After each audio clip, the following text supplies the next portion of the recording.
Insyaallah kita lanjutkan kajian kitab Umdatul Ahkam. Semoga yang akan kita bahas insyaallah diberikan keberkahan, diberikan kemanfaatan oleh Allah Subhanahu wa taala. Amin ya rabbal alamin. Insyaallah yang kita bahas adalah di hadis yang kedua. Insyaallah yang kita bahas adalah di hadis yang kedua. Bismillahirrahmanirrahim. Qala musannif rahimahullah wa nafa'ana bihi wa bi ulum fid dharain. Amin. An Abi Hurairah radhiyallahu anhu qala qala Rasulullah sallallahu alaihi wasallam la yaqbalu Allahu salata ahadikum idza ahdatsa hatta yatawaddaa. Ini yang di Zoom bisa lihat teksnya insyaallah ataupun teks hadisnya. Ini hadis yang kedua. Jelas insyaallah? Belum muncul?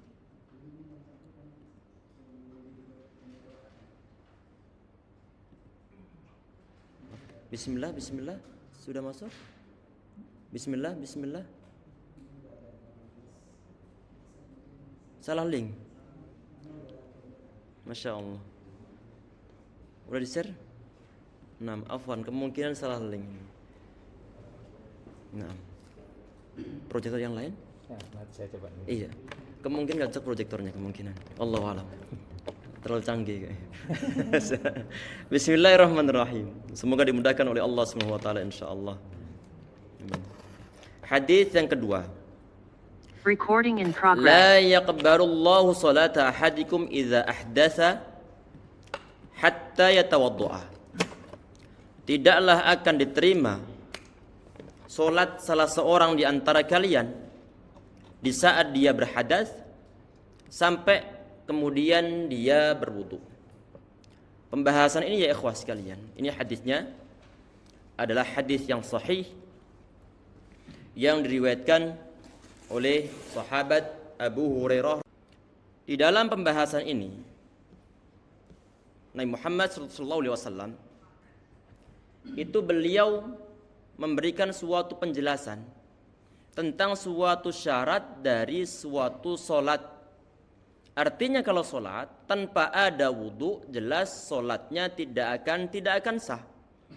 Oleh karena di sini ya ikhwah sekalian, beliau menyampaikan ataupun di poin berikutnya, beliau menyampaikan di sini yang dalam bahasa Indonesia. Teks hadis di atas menyatakan dengan jelas tentang persyaratan wudu untuk solat. Di dalam poin ini beliau mengatakan ini syarahnya ataupun syarihnya, yaitu Al-Imam ataupun Syekh As-Sa'di rahimahullah, beliau mengatakan hadza nassun sharihun fi ishtiratil wudu' lis-shalah.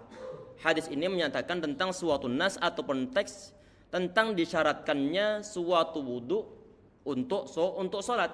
Kama dalla ala dzalikal Qur'an, sebagaimana yang ditunjukkan oleh Al-Qur'an. Sebagaimana yang difirmankan oleh Allah Subhanahu wa taala, idza qumtum ila shalah. Sudah? La haula wala quwwata. Tentang suatu hukum agama Islam. Ini yang disebut sebagai suatu ijma'. Dan tidak mungkin para ulama ini mereka berijma' atas sesuatu yang batil. Jelas tidak mungkin. Karena di sini Allah Subhanahu wa taala jelas menyatakan walaupun tidak secara langsung melalui lisan Rasulullah sallallahu alaihi wasallam dalam suatu hadis yang sahih. Kata Nabi Muhammad, ya hadisnya adalah hadis yang hasan, dihasankan oleh Syekh Al-Albani rahimahullah. Nabi Muhammad beliau mengatakan innallaha la yajma'u ummati 'ala dhalalah. Jadi Allah Subhanahu wa taala itu tidak akan mengumpulkan umatku ataupun menyatukan umatku di atas suatu kesesatan. Jelas tidak mungkin. Itu artinya suatu ijma'. Artinya kalau disebutkan kata ijma' disampaikan oleh para ulama ataupun yang terdapat dalam suatu kitab, maka maksudnya adalah kesepakatan seluruh ulama di suatu kurun ataupun suatu masa tentang masalah hukum syariah agama Islam. Dalam hal ini ya ikhwah sekalian, di sini beliau mengatakan, yang terjemah bahasa Indonesianya di situ adalah umat Islam telah berijma'. Ini bukan sembarang umat Islam. Yang berijma', yang bisa ijma'nya adalah mu'tabar oleh hukum syariah, Ini tentunya adalah para ulama.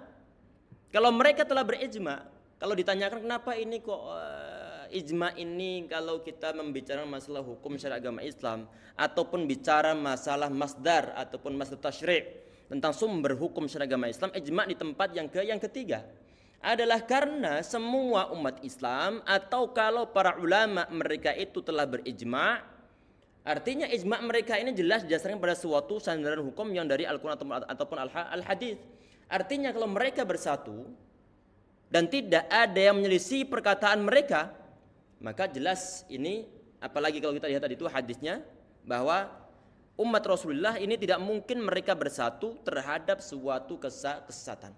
Oleh karena itu di sini ijma dijadikan sebagai suatu sandaran hukum. Kita perhatikan di sini, umat Islam berijma bahwa orang yang melaksanakan sholat dalam keadaan berhadas, sholatnya batal. Orang yang sholat sedangkan dia punya hadas, sholatnya batal. Artinya kalau batal maka nggak mungkin sah sholatnya. Kalau tidak mungkin sah maka tidak mungkin bisa menggugurkan suatu kewajiban. Harus mengulang sholatnya yang disertai dengan toharoh. Wudhu terlebih dahulu baru kemudian dia melanjutkan sholatnya. Kalau tetap dia sholat sedangkan dia tahu saat itu dia dalam keadaan hadas, maka sholatnya tidak akan sah. Ini yang disampaikan oleh beliau. Kalau seandainya ada orang sholat, dia menjadi seorang imam, dia sholat, tahu-tahu kemudian dia batal dalam sholatnya. Nanti ini sekedar kita kasih, karena di sini disampaikan oleh beliau tentang masalah keadaan orang yang berhadas, sholatnya batal. Kita bahas sedikit tentang masalah seorang imam. Dia sholat nih, dia sholat. Kemudian di tengah sholatnya dia batal, maka bagaimana? Maka kesunahannya adalah dia itu narik orang yang berada di belakangnya. Ini yang pernah terjadi di zaman Umar bin Khattab radhiyallahu anhu. Dalam hal apa? Dalam hal beliau kan ditusuk di saat sholat subuh. Dan beliau tidak bisa melanjutkan sholatnya. Karena kenapa? Karena darah bercucuran. Akhirnya beliau menunjuk salah seorang di antara sahabat untuk melanjutkan sholatnya. Jelas ya? Jadi kesunahan orang yang batal di tengah sholatnya saat dia menjadi seorang imam itu adalah dia narik orang yang berada di belakang dia. Ini juga termasuk dilaksanakan oleh sahabat Ali bin Abi Thalib radhiyallahu anhu. Beliau batal dalam sholatnya, kemudian beliau menarik orang yang berada di belakang beliau. Ini poin yang pertama. Kalau seandainya ada orang sholat nih, ada orang sholat ataupun orang menjadi seorang imam. Setelah selesai salam, dia ingat, ya Allah tadi ana belum wudu ini. Ana belum wudu. Karena mungkin biasanya ini si imam, biasanya dia menjaga wudunya. Tapi qadarullah masyafa'al, karena suatu keadaan saat dia batal, dia tidak langsung wudu. Kemudian datang waktu sholat zuhur. Karena kebiasaan dia ini menjaga wudunya, sehingga tadi itu dia ingat bahwa biasanya dia belum batal, karena habis batal langsung berwudu. Tetapi ada suatu keadaan kadang-kadang dia lupa. Akhirnya bagaimana? Setelah dia habis sholat zuhur baru ingat, ya Allah tadi ana batal, belum berwudu. Ini bagaimana ini? Apakah orang semasjid perlu untuk disuruh mengulang sholatnya ataukah tidak? Ini yang menjadi pertanyaan. Walaupun nanti ini ada pembahasan khusus, berhubung disebutkan oleh beliau di sini sholat tanpa disertai dengan wudu itu adalah batal sholatnya. Kita segera kasih pendahuluan, ada suatu hadisnya adalah hadis yang sahih. Yusalluna ilaikum atau yusalluna alaikum atau kama qala wasallam.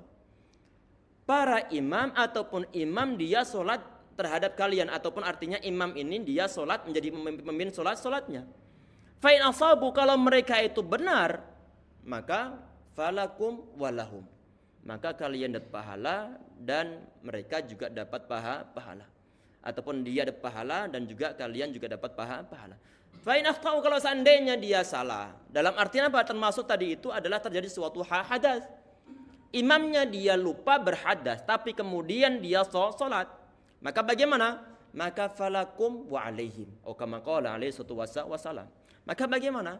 Kalian dapat pahala, imamnya mendapatkan suatu dosa. Dalam artian di sini ini adalah imamnya nanti yang batal solatnya.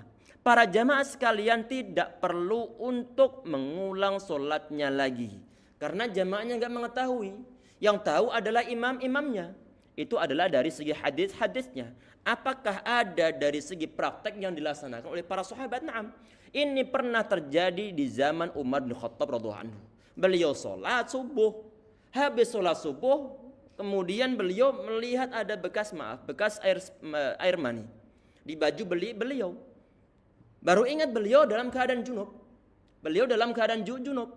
Saat itu beliau langsung mandi jinabat, kemudian beliau mengulang sholat subuhnya lagi. Dan tidak ada satu riwayat yang kita ketahui bahwa beliau memberitahukan para sahabat yang lainnya untuk mengulang solatnya. Ini pun pernah terjadi zaman sahabat Utsman bin Affan radhiyallahu anhu. Ini riwayatnya dari riwayat yang sahih. Sahabat Utsman beliau mengulang solatnya, bertoharoh mengulang solatnya. Beliau tidak nyuruh para sahabat untuk mengulang solatnya. Jelas ya? Ini adalah diantara hal yang ada sangkut pautnya dengan masalah yang disebutkan oleh beliau di dalam poin-poin ini.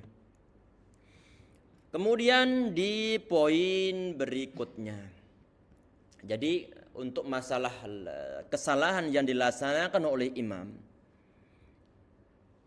para jamaah tidak nanggung nanti kalau sehabis solatnya, karena para jamaah ataupun makmumnya mereka telah melaksanakan suatu hukum syariah, solat dimulai dengan toharoh secara sempurna.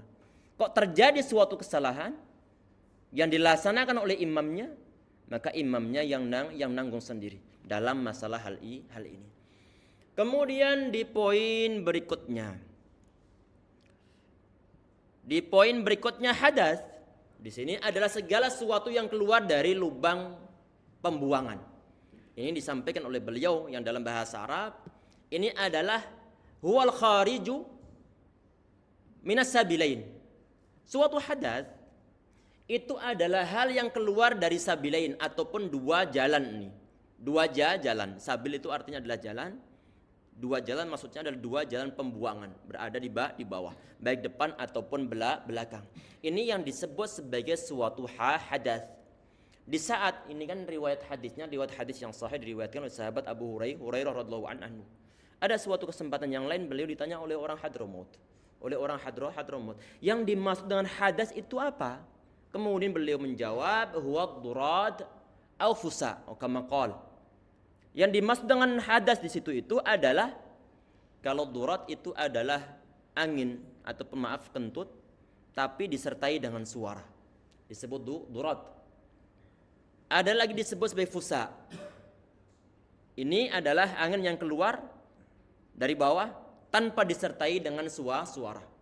Baik bersuara ataupun yang tidak bersuara, gitu saja, ataupun bam, maka itu pun membatalkan sholat, walaupun nggak bisa dibilang antum batal sholatnya. Kenapa? Anan dengar suara dia nggak bisa bilang cuma sedikit kok. Sedikit ataupun banyak, batal sholatnya. Ini yang disebut sebagai suatu hadas. Jelas ya?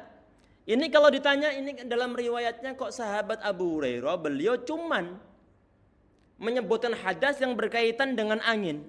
Hadas yang lain bagaimana?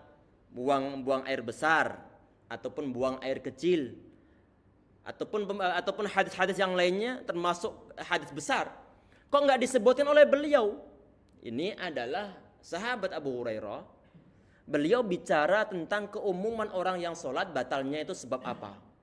Karena orang yang sholat umumnya itu kalau dia batal dalam sholatnya, bukan sebelum sholat ya, tapi saat dia sholat, batalnya adalah sebab dua angin tersebut. Biasanya sahabat Abu Hurairah beliau menjawab sesuai dengan kebiasaan yang dialami oleh umat manusia. Kebiasaan yang dialami oleh umat manusia. Karena sangat jarang orang yang sholat kemudian dia buang BAB. Pernah kejadian mungkin, tapi sangat jarang. Ataupun sholat kemudian buang BAK, apa istilahnya BAK? Buang air kecil. Sangat-sangat jarang. Termasuk orang yang sholat kemudian sampai keluar air sperma. Apakah mungkin terjadi? Tapi sangat langka. Yang beliau jawab itu adalah keumuman yang terjadi pada seorang yang sholat, batalnya itu sebab apa? Antaranya disebutkan oleh sahabat Abu Hurairah, yaitu sebab buang angin. Berarti ini sesuai juga dengan yang disampaikan oleh Rasulullah Sallallahu Alaihi Wasallam di saat beliau mengatakan tentang orang yang lagi ragu-ragu dalam sholatnya, ya syukku fi sholatihi ataupun fintiqadi wudu'ihi. Beliau mengatakan la yansharif, orang tersebut jangan bubar, artinya jangan batalkan sholatnya. Sampai kapan? Sampai hatta yasma'a sautan aw yajida rihan, sampai kemudian dia mendengar suara apa? Mendengar suara ataupun mencium baunya. Ini beliau sedang mencontohkan tentang masalah biasanya orang sholat batalnya itu karena apa? Biasanya pada umumnya adalah karena angin. Kita lanjutkan disampaikan oleh beliau. Jadi ini untuk masalah hadas itu adalah segala sesuatu yang nanti membatalkan ataupun menghilangkan suatu toharoh. Kalau toharohnya ataupun hukum sucinya itu hilang, maka dia perlu hukumnya untuk mengulang dari wudhu kembali. Setelah wudhu kembali, baru kemudian dia itu sholat lagi. Ada sebagian mazhab ataupun sebagian ulama, ada istilah mungkin antum pernah mendengar istilahnya yang disebut sebagai bina. Sebagai bina, yaitu melanjutkan suatu sholat setelah batal. Kok bisa? Ini pernah terjadi zaman Nabi Muhammad SAW. Ada dua riwayat sama-sama sahih. Cuma kisahnya beda. Dalam segi apa? Dalam segi suatu saat Nabi Muhammad beliau sholat. Kemudian di tengah sholatnya beliau balik kembali ataupun keluar. Para sahabat masih sholat nih. Kemudian Muhammad beliau balik lagi dalam keadaan rambutnya basah. Dan beliau melanjutkan menjadi imam. Meneruskan sholatnya. Ini yang disebut sebagai bina. Hadis ini bertentangan dengan yang terdapat dalam Al-Bukhari. Kisahnya beda. Bedanya bagaimana? Nabi Muhammad SAW beliau keluar lagi tadi itu sebelum beliau bertakbiratul ihram. Keluar dari mihrab tempat sholat beliau, kemudian beliau ke rumahnya. Balik lagi dalam keadaan basah. Beliau belum bertakbir. Ini yang terdapat dalam riwayat Al-Bukhari. Artinya ini yang dipegang oleh para ulama, jumhur ulama. Artinya kalau sholat kemudian batal tentang sholat, maka perlu untuk diulang dari awal kembali. Kita lanjutkan. Jadi ini kata beliau, hadis itu adalah segala sesuatu yang keluar dari lubang pembuangan. Walaupun toh keluarnya itu sesuatu yang enggak normal. Ada kayu keluar dari bagian belakang. Apakah batal? Batal sholatnya. Batal wudhunya karena dia telah berhadas. Walaupun toh yang keluar itu tidak normal. Normal enggak kayu keluar dari sono? Kelereng normal enggak? Normal enggak? Halo, assalamualaikum. Tidak normal. Walaupun enggak normal, asal keluar min ahadis sabilain, keluar dari dua jalur baik depan ataupun belakang, maka hukumnya itu bisa membatalkan wudhunya. Konsekuensinya kalau batal wudhunya, maka perlu untuk mengulang wudhu lagi dan kemudian dia sholat kembali, diulang dari awal. Kemudian di poin berikutnya beliau mengatakan, dan masuk juga dalamnya segala sesuatu yang membatalkan wudhu, seperti menyentuh zakar dengan telapak tangan. Termasuk hal ini termasuk di dalamnya, ini maksudnya adalah di dalam suatu kategori yang disebut sebagai al-hadas, ataupun hal-hal yang lainnya selain yang keluar dari depan ataupun dari belakang. Asalkan hal-hal tersebut membatalkan wudhu, maka perlu untuk berwudhu, kemudian dia sholat kembali. Sesuatu membatalkan wudhu seperti menyentuh zakar. Ini ya ikhwas sekalian, tentunya di sini ini ataupun lamsul dzakar, menyentuh kemaluan ataupun menyentuh baik yang perempuan menyentuh kemaluannya, yang laki-laki menyentuh kemaluannya, kalau menggunakan ataupun langsung secara langsung dari telapak tangannya, maka ini batal solatnya, batal wudunya. Di sini tentunya ada khilaf di antara para ulama. Apakah menyentuh kemaluan dan menggunakan telapak tangan itu membatalkan solat ataukah tidak? Di sini jumhur ulama termasuk dalam mazhab Maliki, Syafi'i, Hanabilah dan juga Imam Syaukani, termasuk yang dipilih oleh Syekh Ibnu Baz rahimahullah. Tentang masalah apa? Tentang masalah menyentuh kemaluan biduni ha'il, tanpa ada suatu pembatas, tanpa ada suatu satir yang dilaksanakan oleh seseorang menurut jumhur ulama. Tadi ini yang kelompok pertama termasuk mazhab Maliki, Syafi'i, termasuk Hanabilah, termasuk dipilih oleh Imam Syaukani, termasuk dipilih oleh Syekh Ibnu Baz rahimahullah, itu membatalkan salat. Membatalkan wudunya. Kalau batal wudunya, maka dia perlu untuk berwudu lagi. Dalilnya apa? Ada suatu hadisnya adalah hadis yang sahih. Ini terdapat dalam riwayat Imam Abi Dawud rahimahullah, terdapat juga dalam riwayat Imam Ahmad, termasuk juga terdapat dalam Imam Ibnu Majah rahimahullah. Jami'an hadisnya adalah hadis yang sahih. Bagaimana Muhammad beliau mengatakan, man massa dzakarahu falyatawadda, barang siapa yang nyentuh kemaluannya, maka hendaklah dia berwudu. Arah pendalilannya ataupun wajud dilalahnya dari segi mananya? Adalah dari segi ini ada suatu perintah. Barang siapa yang nyentuh kemaluannya ataupun menyentuh zakarnya, maka hendaklah dia berwudu. Di situ maka hendaklah dia berwudu. Ini adalah ada unsur amr, yaitu suatu fi'il mudhari' yang ada dalam amarnya. Dalam bahasa Arab ini yadullu al wujub. Ini adalah menunjukkan suatu kewajiban karena dia termasuk fi'il amar ataupun kata kerja perintah. Kalau fi'il amar, maka hukumnya adalah wajib untuk dilaksanakan. Artinya kalau kita ini ataupun sebagian di antara kita nyentuh zakar kita dalam keadaan berwudu, maka wajib hukumnya untuk berwudu kembali. Ini dengan syarat biduni ha'il, tanpa disertai dengan pembatas. Kalau nyentuhnya di luar sarung, di luar celana, nggak jadi masalah, karena nggak menyentuh. Jelas ya? Ini yang disampaikan oleh para ulama, walaupun toh nanti di kelompok pertama ini ada khilaf ataupun ada perbedaan pendapat tentang masalah kalau tanpa syahwat ataupun dengan syahwat. Tapi intinya kita berusaha ya ikhwas sekalian, jangan menyentuh. Kalau menyentuh maka perlu untuk berwudu. Itu adalah pendapat yang pertama. Pendapat yang kedua di sini adalah la yang qudul mutlaqan, tidak membatalkan secara mutlak, karena mereka berdasarkan suatu dalil. Nabi Muhammad beliau pernah mengatakan bahwa hal huwa illa bid'atun minka. Jadi zakar itu ada termasuk bagian dari tubuh kita. Kalau bagian dari tubuh, maka secara logikanya telinga ini tubuh, bukan bagian dari anggota tubuh kita, bukan? Batal enggak menyentuh sini? Tidak batal. Kenapa kau mesti berwudu untuk saat menyentuh bagian zakarnya? Ini hadisnya juga hadis yang sahih, dan di antara ulama ataupun ini kelompok yang kedua adalah tadi yang pertama jumhur ulama ataupun mayoritas para ulama, yang kedua saat ini adalah pendapat dari mazhab Hanafi dan juga sebagian riwayat dari mazhab Maliki, dan ini yang dipilih oleh Syekh Ibnu Utsaimin rahimahullah.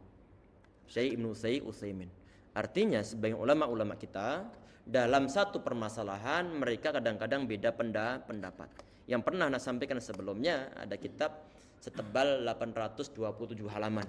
Perbedaan pendapat antara Imam Syekh Ibnu Baz, termasuk Ibnu Utsaimin, termasuk Syekh Al-Albani rahimahullah, sampai 827 halaman. Perbedaan pendapat dari kalangan mereka.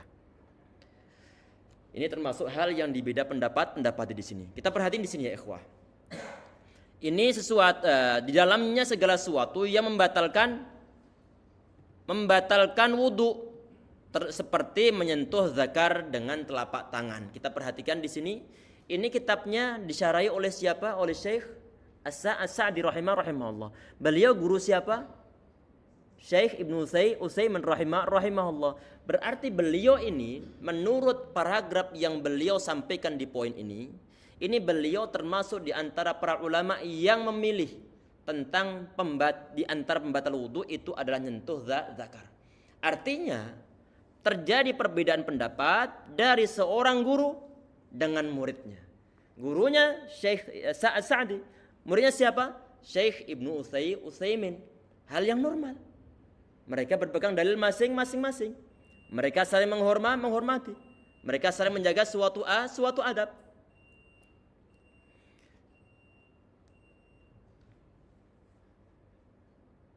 Adzan tambah sedikit. Adzan dulu terus. Adzan terus kemudian sholat. Nanti sambung sedikit. Insyaallah. Ini sudah adzan, nanti insyaallah habis sholat kita sambung sedikit insyaallah. Sekitar 1/4 jam insyaallah. Jadi nanti teman-teman yang online nanti silakan untuk balik lagi sekitar jam berapa nanti kira-kira. Allahu a'lam. Nanti dipantau saja. Belum tahu perkiraannya soalnya ini adalah kajian yang pertama. Semoga dimudahkan nanti dan nanti untuk yang teman-teman yang offline di sini semoga nanti bisa diusahakan untuk tampil secara penuh layarnya insyaallah. Untuk sesi yang pertama kita berdoa kafaratul majlis. Subhanakallah bihamdika asyhadu an la ilaha illa anta astaghfiruka wa atubu ilaik. Assalamualaikum warahmatullahi wabarakatuh.